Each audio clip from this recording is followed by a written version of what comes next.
પંચમહાલના હાલોલમાં સીબીએસઈ સ્કૂલને મંજૂરીની અરજીને મળ્યા પૂર્વે શિક્ષણ કાર્ય શરૂ કરવા આવતા ડીપીઈઓએ નોટિસ આપી છે।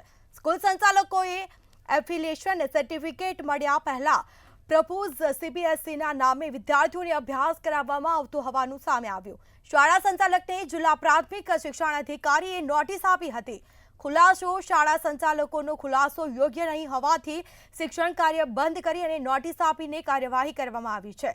શિક્ષણ વિભાગની તપાસ કમિટી દ્વારા હાલ વધુ તપાસ હાથ ધરવામાં આવી રહી છે।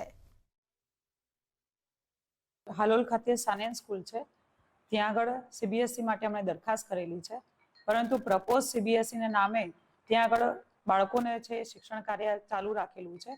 એ મામલો ધ્યાને આવતા શાળાને નોટિસ આપેલી છે, ખુલાસો રજૂ કરવા કહેલું છે। શાળાએ ખુલાસો રજૂ કર્યો જે ગ્રાહ્ય રાખવા પાત્ર ન હોય ત્યાં આગળ તપાસ કમિટી દ્વારા શાળાની અંદર આવા એક પણ બાળક અભ્યાસ ન કરે એના માટેની કાર્યવાહી કરી દીધી છે।